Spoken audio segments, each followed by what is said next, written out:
కొరింథీయులకు రాసిన మొదటి పత్రిక 10వ అధ్యాయం 13వ వచనం. సాధారణముగా మనుష్యులకు కలుగు శోధన తప్ప మరి ఏదియూ మీకు సంభవింపలేదు. దేవుడు నమ్మదగినవాడు.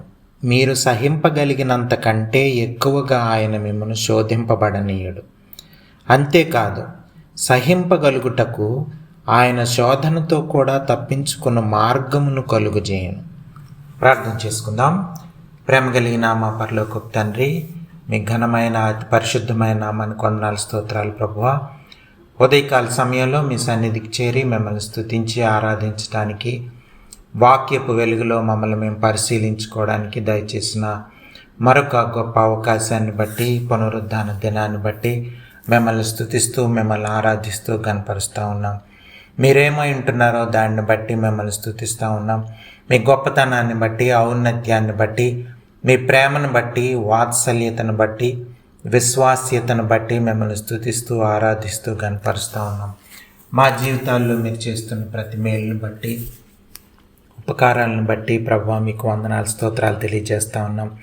ఈ సమయంలో ప్రభువా నాయన వాక్యాన్ని ధ్యానించిన ఉంటుండగా మాతో మాట్లాడమని, మనుషుల మాటల వల్ల ఉపయోగం లేదని నమ్ముతూ ప్రభువా నాయన మీ మాటలు వినిపించమని, జీవం కలిగిన మాటలు, మమ్మల్ని పోషించే మాటలు, మమ్మల్ని ఆదరించే మాటలు మాకు దయచేయమని, ఆత్మీయంగా ఎదగడానికి ప్రభువా నాయన మీ యొక్క ఆశీర్వాదాలతో నింపబడ్డానికి కావలసిన వాక్యాన్ని ప్రభువా నాయన దయచేయమని, ఈ సమయం మాకు ఆశీర్వాదకరంగా మార్చమని ప్రాధేయపడుతూ, మా జీవితాల్లో సమయం ఉపయోగపడడానికి కృప చూపించమని, అంధకార శక్తిని లయపరచమని, ఘనత మహిమ ప్రభావాలు మీకే ఆరోపిస్తూ యేసు ప్రభువారి అతి పరిశుద్ధమైన నామంలో ప్రార్థన అడిగి వేడుకొంచున్నాం తండ్రి, ఆమెన్. బైబిల్ గ్రంథంలో మనం భక్తుల జీవితాలను చూస్తున్నప్పుడు అనేక మంది భక్తుల జీవితాల్లో దేవుని యొక్క నమ్మకత్వాన్ని మనం గమనించవచ్చు. వాళ్ళ ప్రతి పరిస్థితుల్లో కూడా భక్తులు అనేక పరిస్థితులు గుండా వెళ్తున్నప్పుడు అబ్రహాం దగ్గర నుంచి మనం దావీదు, యేసు ప్రభు వారి వరకు మనం అనేక మంది భక్తులు, ప్రవక్తల జీవితాల్లో మనం చూస్తున్నప్పుడు వాళ్ళని దేవుడు పోషించిన విధానం, ఆపదల్లో ఉంటున్నప్పుడు వాళ్ళని ఆదుకున్న విధానం, ఆ సింహం బోన్లో వేసినా సరే దేవుడు కాపాడిన విధానం, ఎర్ర సముద్రాన్ని 2 పాయలుగా చీల్చి ప్రజలందరినీ నడిపించిన విధానం, 40 సంవత్సరాల అరణ్య మార్గంలో దేవుడు వాళ్ళని పోషించిన విధానం, ఇవన్నీ మనం గమనిస్తున్నప్పుడు దేవుని యొక్క నమ్మకత్వం, దేవుడు నమ్మదగిన వాడు అన్నది మనం గమనించవచ్చు. ఇక్కడ 10వ వచనంలో 13వ వచనంలో మనం చూస్తే 10వ అధ్యాయం 1 కొరింథీయులకు రాసిన పత్రిక మనం ఇప్పుడు చదువుకున్నాం. అందులో సాధారణంగా మనుష్యులకు కలుగు శోధన తప్ప మరి ఏదియూ మీకు సంభవింపలేదు. అంటే దేవుడు మనం ఎంత వరకు మనం టాలరేట్ చేయగలం, మన పరిస్థితుల్ని, లేకపోతే బాధలు, ఇరుకులు, ఇబ్బందులు ఇవన్నీ మన జీవితాల్లో మనం అనుభవించినప్పుడు మనకి దేవుడు గుర్తు చేస్తున్న మాట, ఈ ఉదయకాల సమయంలో దేవుడు మనకు గుర్తు చేస్తున్న మాట ఏంటంటే, మనకు కలుగు శోధన తప్ప, అంటే సాధారణంగా మనుషులకు కలిగే శోధన తప్ప ఏవి సంభవించవు. అలాగే సహింపగలిగినంత కంటే ఎక్కువగా ఆయన మిమ్మల్ని శోధింపబడనీయడు. అంటే మనం సహించగలిగితే అంతవరకు మాత్రమే మనకి శోధనలు మనకు దేవుడు దయచేస్తాడు. ఎందుకంటే ఆ శోధనలు మనం దేవుని మీద ఆధారపడి, శోధనలు మనకు వచ్చినప్పుడు మనం దేవుని మీద ఆధారపడి ఆ శోధనలను అధిగమించినప్పుడు మనం ఇంకా విశ్వాసంలో, దేవునిలో ఇంకా ఎదిగి దేవునిలో బలపడే అవకాశం ఉంటుంది. సో ఆ విధంగా మనం క్రైస్తవ జీవితాన్ని ఎదుర్కోగలం. ఆ విధంగా మనం క్రైస్తవ జీవితాన్ని నిజమైన క్రైస్తవ జీవితాన్ని మన జీవితాల్లో మనం అనుభవించగలం. ఇది మనం ఉదయకాల సమయంలో ధ్యానం చేయడానికి ప్రయత్నం చేద్దాం, అర్థం చేసుకోవడానికి ప్రయత్నం చేద్దాం. చూడండి, ఈ మాటలో 13వ వచనంలో మనం చూస్తున్నప్పుడు దేవుడు నమ్మదగినవాడు, అలాగే సహింపగలుగుటకు ఆయన శోధన కూడా తప్పించుకుని మార్గంను కూడా దేవుడు మనకి కలుగు చేస్తాడు. మనం శోధనల నుంచి తప్పించుకునే మార్గం కూడా దేవుడే మనకి దయచేస్తాడు. అంటే మనం దేవుని వైపు చేస్తున్నప్పుడు, దేవుని మీద ఆధారపడుతున్నప్పుడు, దేవుడు మనల్ని ప్రతి పరిస్థితుల గుండా మనల్ని తీసుకెళ్తున్నప్పుడు చాలాసార్లు మనం ఏమనుకుంటామంటే శ్రమలు, ఇరుకులు, ఇబ్బందులు లేకుండా ఉంటే బాగుండు అనుకుంటాం, లేకపోతే అది లేని జీవితం గొప్ప జీవితం అనుకుంటాం. కానీ దేవుని మార్గం అలా లేదు. మనల్ని ప్రతి పరిస్థితి గుండా దేవుడు మనల్ని తీసుకెళ్తూ, మనల్ని డిసిప్లిన్ చేస్తూ, మనల్ని హంబుల్ చేస్తూ, అంటే మనల్ని మనం తగ్గించుకునేటట్లు చేస్తూ. ఎందుకంటే దేవుని యొక్క కృప, దేవుని యొక్క ప్రేమ, దేవుని కనికరం మనకు దక్కాలంటే, మనకు దొరకాలంటే మనల్ని మనం తగ్గించుకోవాల్సిన అవసరం ఉంది. అయితే మనకి మామూలుగానే మన అందరికీ కూడా మానవులకి, మన దేవునికి మానవులకి మధ్యన ఆటంకంగా మనకు ప్రైడ్ ఉంటుంది. ఈ యొక్క గర్వం లేకపోతే అహంకారం అన్నది మన జీవితాల్లో మనం గమనించవచ్చు. మన ప్రతి ఒక్కరిలో మనం ప్రైడ్ గమనించవచ్చు. ఆ ప్రైడ్ వల్ల దేవుని యొక్క దీవెనలు పొందుకునే అవకాశం కోల్పోతాం. దేవుని కృప దొరకదు, దేవుని కనికరం దొరకదు, దానివల్ల దేవుని రక్షణ దొరకదు. దేవుడు మన జీవితాల్లో రక్షకుడుగా కనిపించడు. దేవుని ప్రభుత్వం మన జీవితాల్లో మనకు కనిపించదు. సో ఇది మనం అర్థం చేసుకోవాల్సింది మన క్రైస్తవ జీవితంలో. దీన్ని ముఖ్యంగా మనం అర్థం చేసుకొని ముందుకెళ్లాల్సిన అవసరం ఉంది. మీరు చూడండి, మనం చూస్తే రోమీలకు వ్రాసిన పత్రిక 6వ అధ్యాయం 14వ వచనం మనం చాలాసార్లు జ్ఞాపకం చేసుకున్నాం. మీరు కృపకే గాని ధర్మశాస్త్రమునకు లోనైన వారు కారు గనుక పాపము మీద ప్రభుత్వం చేయదు.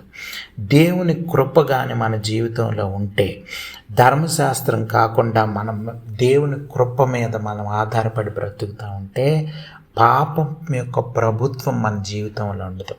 దేవుడు మనల్ని రక్షించుకున్నది దేనికంటే మనల్ని పాపం నుంచి రక్షించడానికి, మనల్ని పాపం నుంచి విడుదల చేయడానికి సంపూర్ణంగా. సో ఇది మనం అర్థం చేసుకోవాలి. చాలాసార్లు మనం ఏమనుకుంటామంటే దేవుడు మనల్ని నరకం నుంచి తప్పించాడు అనుకుంటాం. కరెక్టే, కాదంటలేదు. కానీ దానికన్నా ప్రాముఖ్యమైనది పాపం యొక్క ప్రభుత్వం మన జీవితాల్లో కనిపిస్తుంది. ఆ యొక్క పాపం మన జీవితాల్లో కనిపిస్తుంది. ఆ పాపం నుంచి సంపూర్ణంగా విడుదల పొంది దేవుని ప్రభుత్వం కింద మనం ఉన్నప్పుడు, దేవుని కృప మనకు దొరికినప్పుడు మన పాప ప్రభుత్వం మన జీవితాల్లో మనకు కనిపించదు. ఇది మనం అర్థం చేసుకోవాలి. కీర్తనల గ్రంథం 66వ అధ్యాయం 10వ వచనంలో చూస్తే, దేవా నీవు మమ్మను పరిశీలించి ఉన్నావు, వెండిని నిర్మలము చేయు రీతిగా మమ్మను నిర్మలులను చేసి ఉన్నావు. నీవు బందీగృహములో మమ్ము ఉంచితివి, మా నడుముల మీద గొప్ప భారం పెట్టితివి, నరులు మా నెత్తి మీద ఎక్కునట్లు చేసితివి. మేము నిప్పులతోనూ నీళ్లతోనూ పడితిమి, అయినను నీవు సమృద్ధి గల చోటికి మమ్ము రప్పించి ఉన్నావు. దహన బలులను తీసుకొని నీ మందిరములోనికి వచ్చేదాన్ని. చూడండి, ఇవన్నిటి గుండా దేవుడు తీసుకెళ్ళాడు. అంటే నిర్మలమైన వెండిని చేసేటట్లు, అంటే వెండి లేకపోతే బంగారం వాటిని కరిగించి వాటిని నిప్పుల్లో పెట్టి ఫైర్లో పెట్టి వాటిని మౌల్డ్ చేసేటప్పుడు చాలా శ్రమలు ఉండగలుగుతాయి. కానీ తర్వాత బంగారం అయినప్పుడు, వెండి తయారైనప్పుడు అద్భుతంగా వాటిని దేవుడు తయారు చేస్తాడు. సో ఉదయకాల సమయంలో మనం అర్థం చేసుకోవాల్సింది, మనకి చాలా మానసిక ఆందోళన, లేకపోతే ఈ లోక సంబంధమైనటువంటి ఆందోళనలు, శ్రమలు, ఇరుకులు, ఇబ్బందులు, దేవుని నామాన్ని బట్టి మనం శ్రమలు అనుభవిస్తాం. నిజమైన క్రైస్తవ జీవితం జీవిస్తూ ఉన్నప్పుడు అనేక మంది మనకు వ్యతిరేకమైపోవచ్చు, కుటుంబాలను విడిపోవచ్చు, కుటుంబంలోనే మనకు వ్యతిరేకమైపోయిన వాళ్ళు మన జీవితాల్లో మనకు కనిపించవచ్చు.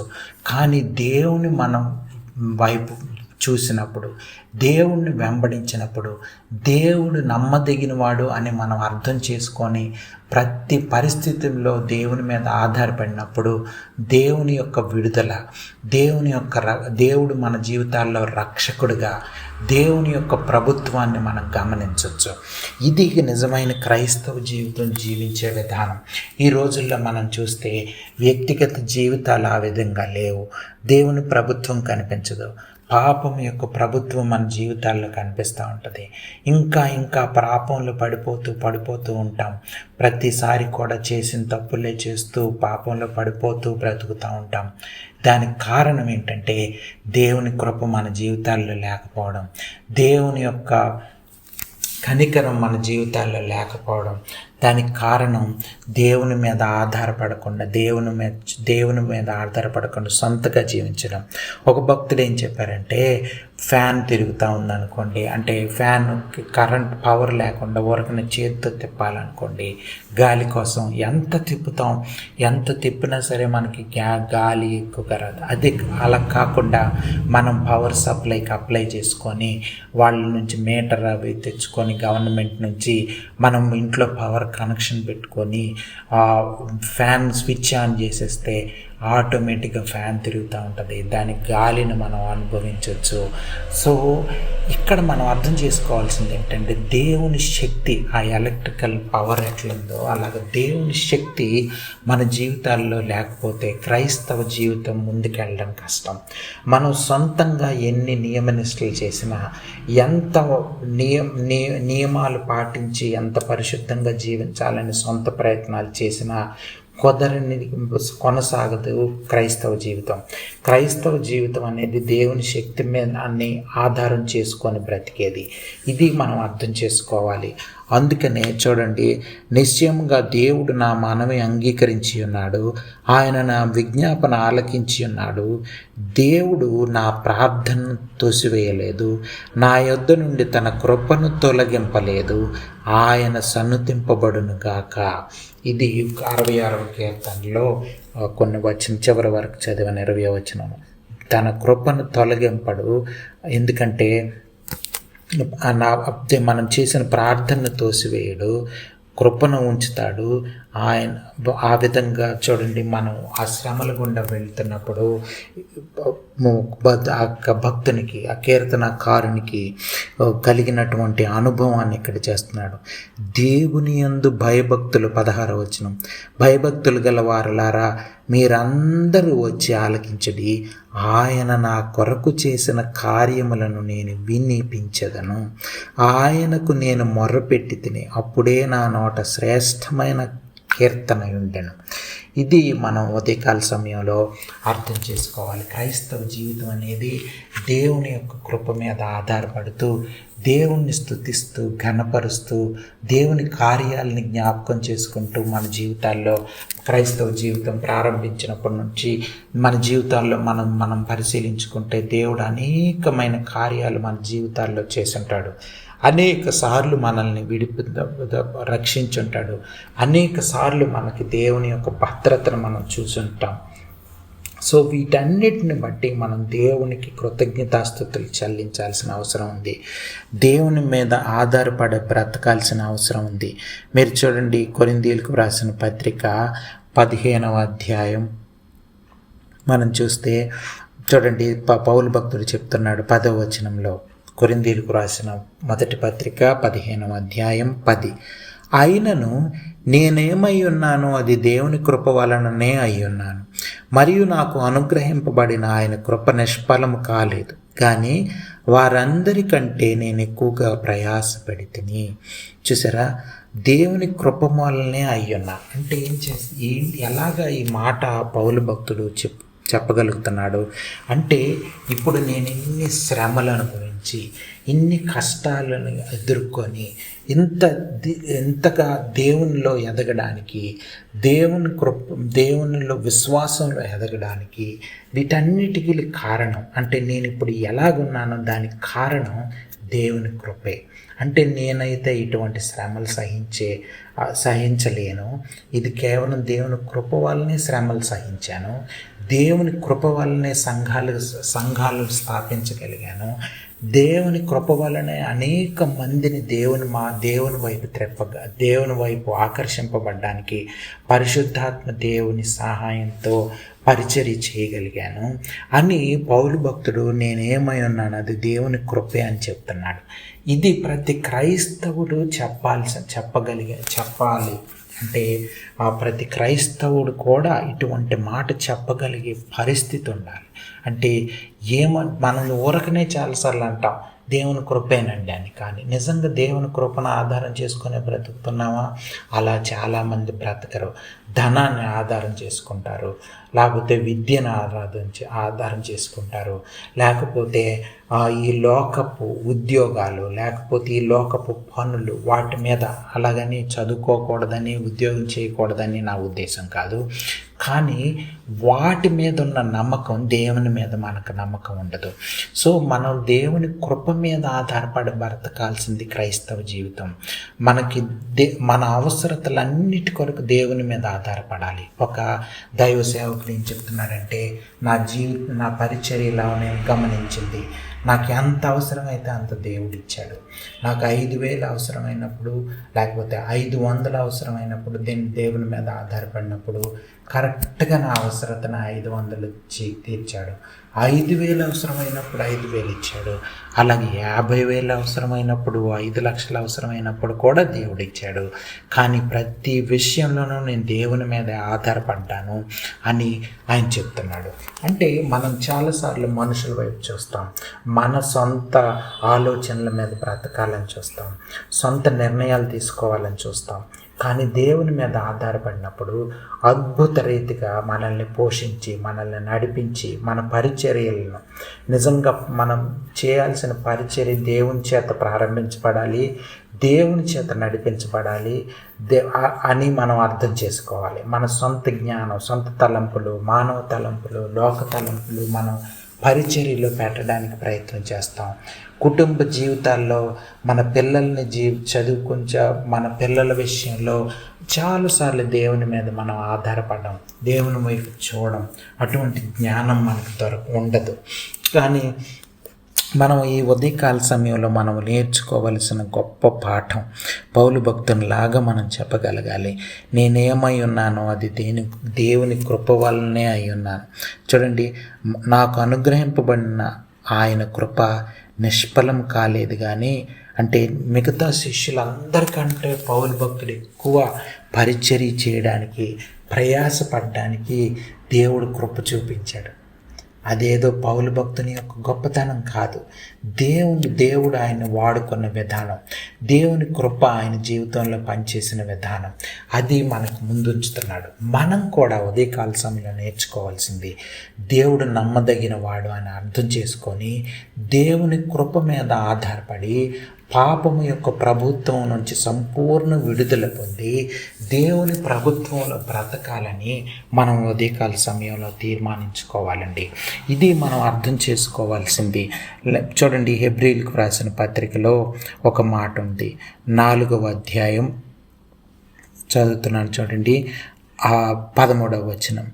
మరియు ఆయన దృష్టికి కనబడని సృష్టము ఏదియూ లేదు, మనమెవనికి లెక్క ఒప్పచెప్పవలసి ఉన్నదో ఆ దేవుని కన్నులకు సమస్తమును మరుగులేక తేటగా ఉన్నది. ఇది చూడండి, ఇది ఉదయకాల సమయంలో మనం అర్థం చేసుకోవాల్సింది ఏంటంటే, దేవునికి అసాధ్యమైంది ఏది లేదు. దేవుని కన్నులకు సమస్తం తేటగా తెలిసిపోతున్నాయి.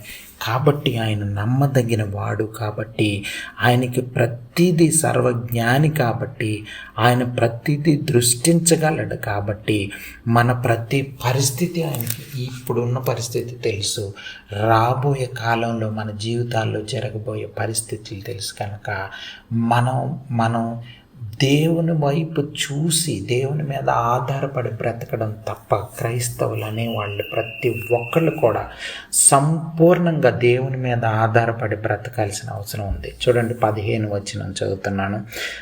మన ప్రధాన యాజకుడు మన బలహీనతల యందు మనతో సహానుభవం లేనివాడు కాడు, కానీ సమస్త విషయములలోనూ మన వలనే శోధింపబడినను ఆయన పాపము లేనివాడుగా ఉండెను గనుక మనము కనికరింపబడి సమయోచితమైన సహాయము కొరకు కృప పొందునట్లు ధైర్యముతో కృపాసనం నొద్దకు చేరు. మనం ధైర్యంగా దేవుని యొక్క కృపాసనం వద్దకు చేరాలి. ఎందుకంటే సమయోచితమైన సహాయం కోసం దేవుని కృపాసనం వద్దకు చేరాలి. కృప పొందుకోవాలన్న జ్ఞానం మనకు ఉండాలి. మనలాగా ఆయన కూడా శోధింపబడి జయం పొందిన వ్యక్తి, మనల్ని నడిపించే శక్తి కలిగిన వ్యక్తి యేసు ప్రభువారని మనం ఉదయకాల సమయంలో అర్థం చేసుకోవాలి. చూడండి, అలాగే హెబ్రీయులకు రాసిన పత్రికలో ఒక మాట చదువుతున్నాను. 13వ అధ్యాయంలో ఒక మాట ఉంది. హెబ్రీయులకు రాసిన పత్రిక 13వ అధ్యాయం 9వ వచనం. నానా విధములైన అన్య బోధల చేత త్రెప్పబడకుడి, భోజన పదార్థములను బట్టి కాక. అంటే చూడండి, చాలామంది ఆ రోజుల్లో కొరింథీ సంఘాల్లో లేకపోతే ఆ యొక్క హెబ్రీ సంఘంలో మనం చూస్తున్నప్పుడు అన్య బోధల వైపు త్రెప్పబడిపోయారు. కొత్త విచిత్రమైన బోధలు ఆ రోజుల్లో మొదటి శతాబ్దంలోనే మనం గమనించవచ్చు. యేసు ప్రభు వారికి వేరొక బోధలు ఈ యొక్క యూదులు ఆ యొక్క సంఘాల్లోకి తీసుకొస్తూ ఉండేవాళ్ళు. ఆ యొక్క లేకపోతే వేరే అన్యజనులు విగ్రహారాధన చేసేవాళ్ళు వాళ్ళ యొక్క ఆచారాలు తీసుకొచ్చి సంఘంలో వచ్చి పెడతా ఉండేవాళ్ళు. వాళ్ళకి చెప్తున్న మాట అంటే దేవుని కృపను బట్టియే మనం బ్రతకాలి, కృప బట్టియే హృదయమును స్థిరపరుచుకుంటే మంచిది అని చెప్తున్నాడు. అంటే మన హృదయాన్ని స్థిరపరచుకోవాలి దేవుని కృపతో. అంటే మన హృదయం దేవుని మీద ఆధారపడేటట్లు చేయాలి. మన హృదయం చాలా మోసకరమైందని, చాలా వ్యాధి కలిగింది అన్నది మనం ఇర్మియా గ్రంథంలో చదివితే మనకు అర్థమవుతుంది. కానీ దేవుని కృప మీద స్థిరంగా ఉండేటట్లు మన హృదయాన్ని మనం చేయాలి. ఇది మనం అర్థం చేసుకోవాలి. అంటే వాళ్ళ యొక్క విగ్రహారాధన ద్వారా చేసే ఆ భోజనాలు లేకపోతే ఆ యొక్క ప్రసాదాలు ఇవన్నీ మనం వాటికి అట్రాక్ట్ అయిపోతూ ఉండేవాళ్ళు చాలామంది క్రైస్తవులుగా.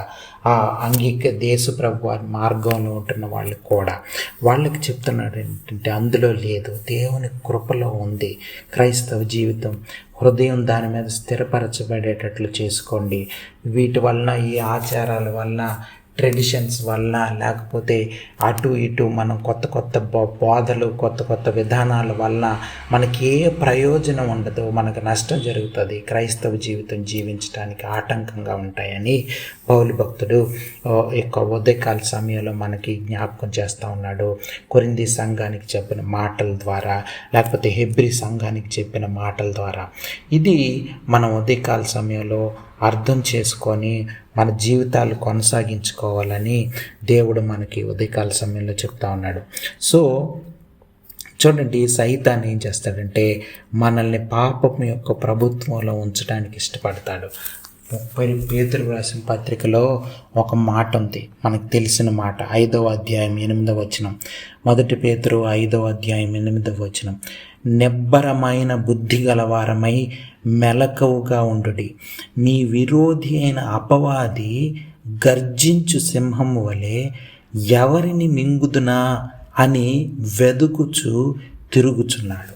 ఇది మనం చూడండి, అపవాది ఏం చేస్తాడంటే ఎవరిని, ముఖ్యంగా క్రైస్తవులు ఎవరైతే యేసు ప్రభు వారి మీద ఆధారపడి బ్రతకాలని, దేవుని చిత్తాన్ని చేస్తూ జీవితం జీవించాలని, దేవుని చిత్తాన్ని ద్వారా పరిచర్య చేయాలని, దేవుని చిత్తమే కుటుంబ జీవితాల్లో జరగాలని ఈ విధంగా తీర్మానించుకుంటున్న వాళ్ళు అటువంటి సంఘాలని మింగివేయడానికి అపవాది గర్జించు సింహంలాగా వెతుకుచూ తిరుగుచుంటాడు. ఎలాగ మింగేస్తాడు అపవాది అంటే మనల్ని గర్విష్ఠులుగా చేసి మనల్ని మింగేస్తాడు. మనం గర్వంతో ఫీల్ అయ్యేటట్లు, మనల్ని మనం తగ్గించుకోకుండా దేవుని సన్నిధిలో తగ్గించుకొని దేవుని ప్రభుత్వానికి మనం లోబడకుండా చేసి మనల్ని మింగేయడానికి చూస్తాడు. సింహంలాగా, గర్జించి సింహంలాగా వచ్చి మనల్ని తినేస్తాడు సాతువాది అన్నది మనం అర్థం చేసుకోవాలి. మనం ఉదయకాల సమయంలో దేవుని సన్నిధిలో తగ్గించుకుందాం, దేవునికి లోబడతాం, మన సొంత ఆలోచనలు, సొంత తలంపుల్ని పక్కన పెట్టి సిలువకు అప్పగిద్దాం. పాపపు యొక్క ప్రభుత్వం నుంచి సంపూర్ణంగా విడుదల పొందడానికి దేవుడు నమ్మదగిన వాడని నమ్మి సంపూర్ణంగా మన జీవితం మీద దేవునికి అధికారం ఇద్దాం. దేవుని ప్రభుత్వమే మన జీవితంలో ఉండేలాగున మనం గమనించుకుందాం. ఇది ఉదయకాల సమయంలో మనం నేర్చుకోవాల్సినటువంటి గొప్ప పాఠం. దేవుడు నమ్మదగిన వాడు. ఈ లోకంలో మనిషి కాదు, డబ్బులు కాదు, మన ఉద్యోగాలు కాదు, ఏవి దాని మీద ఆధారపడి మన జీవితాలను కట్టుకుంటే మన జీవితాలు నాశనం అయిపోతాయని, నాశనం వైపు, నరకం వైపు ప్రయాణం అయిపోతామని అర్థం చేసుకొని దేవుని మీద ఆధారపడడానికి తీర్మానించుకుందాం. దేవుని చిత్తాన్ని చేయడానికి తీర్మానించుకుందాం. వాక్యాన్ని చదువుకొని, వాక్యాన్ని అర్థం చేసుకొని, పరిశుద్ధాత్మ దేవుడు మాట్లాడినప్పుడు ఆ మాటల మీద ఆధారపడదాం. ఆయన్ని నమ్ముదాం, ఆయన మాటల్ని నమ్ముదాం, ఆయన ఇచ్చే భక్తుల జీవితాల నుంచి నేర్చుకుందాం. ఉదయకాల సమయంలో పరిశుద్ధాత్మ దేవుడు అటువంటి జ్ఞానం మనందరికీ దయచేయాలని ప్రార్థన చేసుకుందాం. ప్రేమ కలిగిన మా పరలోకపు తండ్రి, మీ ఘనమైన అతి పరిశుద్ధమైన నామానికి వందనాలు, స్తోత్రాలు తెలియజేస్తూ ఉన్నాం ప్రభువా.